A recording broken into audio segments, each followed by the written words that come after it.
bring it back, DJ turn it up, bring it back, DJ turn it up, bring it back, DJ turn it up, DJ turn it up, bring it back, DJ turn it up, bring it back. Hello everyone, this is Trisha Sharma. After a month full of illness and all, here I welcome you again on my channel.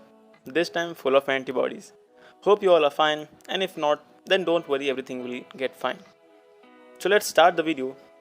Our today's video will be on air conditioning. Yes, you got it right, ATA chapter 21. One of the most talked topic, but not the one that everyone knows in depth, is ATA 21, that is air conditioning system. So in this video we will see what is air conditioning, types of air conditioning system, type used in aircraft, how does it works, and a bonus point, what is IGSS in A320. So now let's come to our first topic. What is air conditioning system?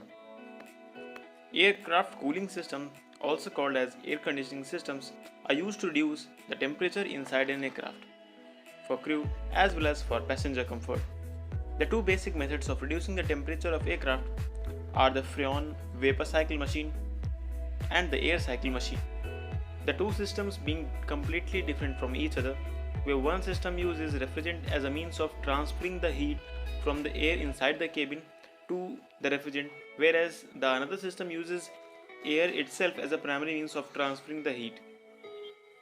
The vapor cycle air conditioning system is basically used in reciprocating engine powered aircraft and in smaller turboprop light jet aircrafts.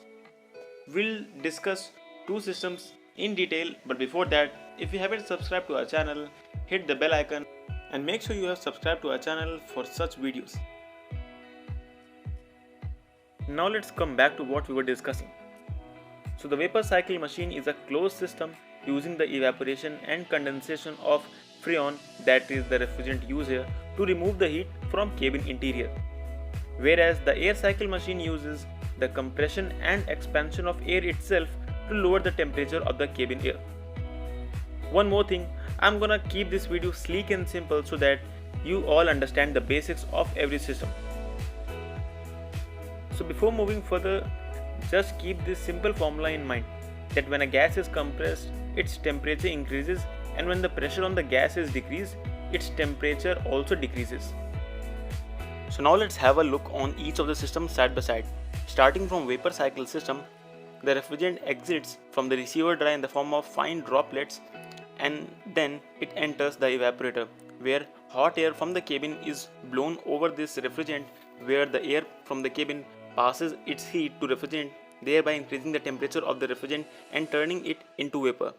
Further, the refrigerant enters into the compressor, where it is compressed more, the temperature is raised and it is brought into the vapor form, and then it finally goes towards the condenser, where the ram air is being flown over the refrigerant flowing inside the pipe in the vapor form, where now vice versa happens, which means now refrigerant transfers its heat to the ram air flowing over it, thereby changing its form again to liquid and then again entering the receiver drag.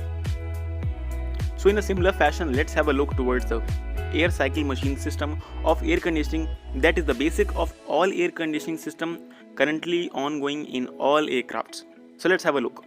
This system basically comprises of a secondary heat exchanger, a primary heat exchanger, ACM that consists of a compressor and turbine, and then different types of all that we'll discuss further. But right now this diagram is the basic that you need to understand so that you can have an understanding of all the systems around different aircrafts.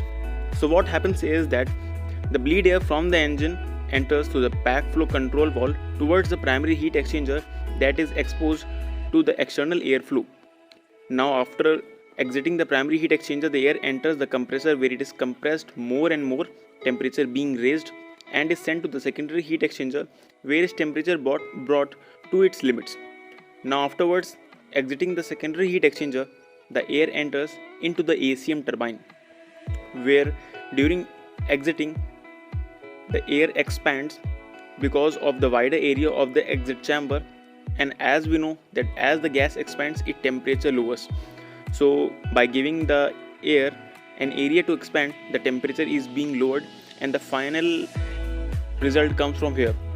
Discussing further, we'll also see that this air enters into a mixer unit that has blower fans on each side.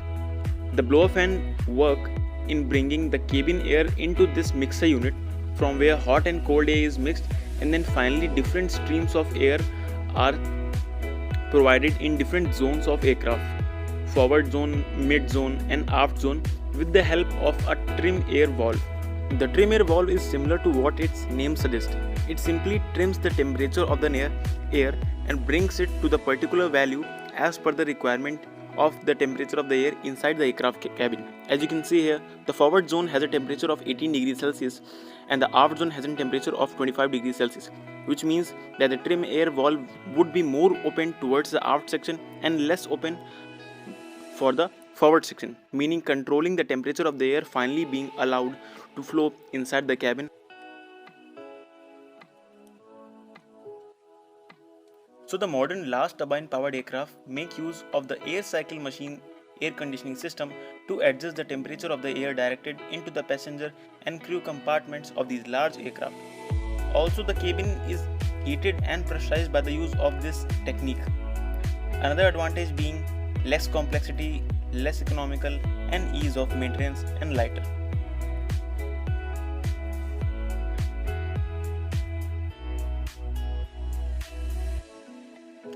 So now our final question.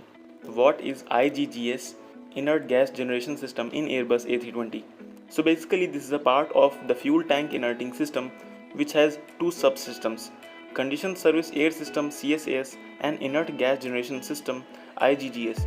The IGGS uses an ASM, that is air separation module, to divide nitrogen enriched air and oxygen enriched air. The nitrogen enriched air is provided to the fuel tanks to keep them inert and prevent any possibilities of fire due to any unforeseen events, and the oxygen enriched air is sent overboard with the help of HPGC door, high pressure ground connector door. So next time anyone if asks you at any point in your career that whether there is a nitrogen generation system in Airbus A320, so now you've got an answer and a complete explanation for them.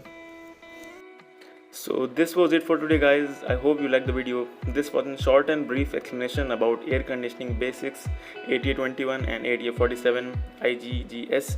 So feel free to tell me what should be the topic of our next video, and also if you have any queries related to this video, comment on your question in comment box below. Till then, take care and keep learning.